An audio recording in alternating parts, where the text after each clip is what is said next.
ভাই কিছু নেন ভাই ওই খালি ওই খালি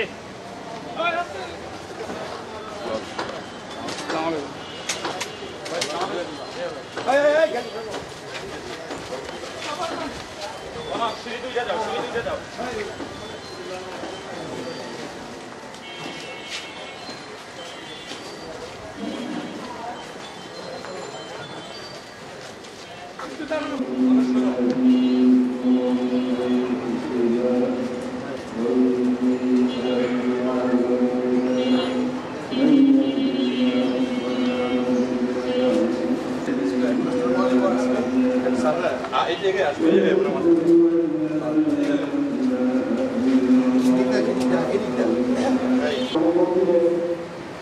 আপনাদের মাঝে আমাদের আমন্ত্রিত মেহমান গত 2018 বিএনপি মনোনীত প্রার্থী ছিলেন ঢাকা মহানগর উত্তর বিএনপি সাবেক আহ্বায়ক ঢাকা মহানগরের আমাদের প্রান্তীয় নেতা অভিভাবক সাবেক ছাত্রনেতা সাবেক যুবনেতা জনাব সাইফুল্লাহ ভাই আপনাদের মাঝে উপস্থিত হয়েছেন এবং উনি আপনাদের উদ্দেশ্যে কিছু মূল্যবান কথা বলবেন।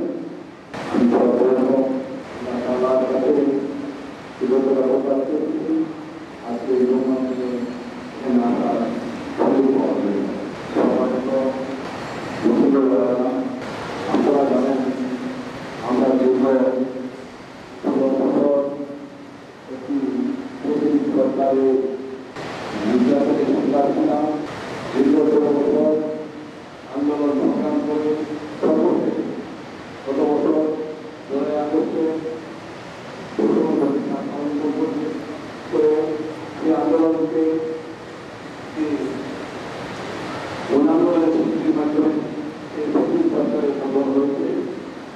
আমরা দেখেছি গত 17 বছর বাংলাদেশের মানুষ কেউই ভালো ছিল না, কেউই মনের কথা বলতে পারেনি, সাংবাদিকরা তাদের গরমে মন খুলে দেখতে পারেনি, আলেম সরকাররা মন খুলে প্রদান করতে পারেনি, আলেম সমাজরা মন খুলে ওয়াজ করতে পারেনি।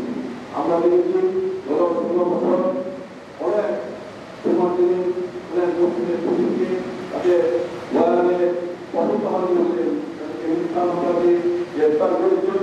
আমরা দেখেছি গত 16 বছর ওয়াজ করতে গিয়ে অনেক আলেম বিচারিত হয়েছে, মিথ্যা মামলা দিয়ে তাদেরকে গ্রেফতার করা হয়েছে।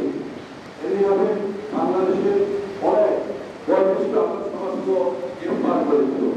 আজকে আমরা সেই অবস্থা থেকে মুক্ত হয়েছি। আজকে কিন্তু নতুন করে বাংলাদেশের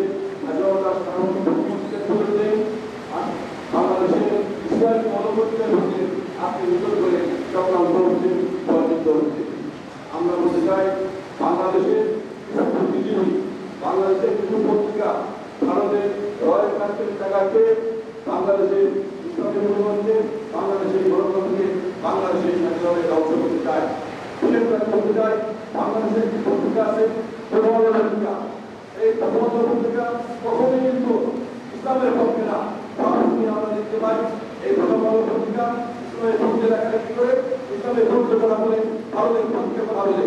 আজকে তারা বাংলাদেশের মাটিতে থেকে রয়ের কাছে টাকা নিয়ে যে সকল বুদ্ধিজীবী ইসলামের পক্ষে কথা বলে, দেশের পক্ষে কথা বলে, যে সকল পত্রিকা ভারতের কাছে টাকা নিয়ে এই প্রথম পত্রিকা বাংলাদেশের বিরুদ্ধে ইসলামের বিরুদ্ধে কথা বলে, তাদের বিরুদ্ধে আজকে ঐক্যবদ্ধ হয়ে আমাদের দেশে ধ্বংস না হয়, আমাদের দেশে ইসলামিক মূল্যবোধ থাকে। আমি আমার ব্যক্তিগতভাবে আমার জন্য দোয়া যাচ্ছে, আমার পরিবারের জন্য দোয়া যাচ্ছে। আমি দোয়া যাচ্ছি বাংলাদেশের 3 প্রধানমন্ত্রী দেশনেত্রী খালেদা জিয়া অসুস্থ, বিদেশে চিকিৎসাধীন আছেন, তার জন্য দোয়া যাচ্ছে। আমি বাংলাদেশের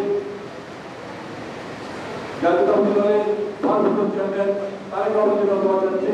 আমি দোয়া যাচ্ছি গত 16 বছর থেকে বেশি সরকারের বিরুদ্ধে আন্দোলন সংগ্রামের মধ্যে গিয়ে যারা শহীদ হয়েছেন, গুম হয়েছেন, তাদের জন্য দোয়া যাচ্ছে।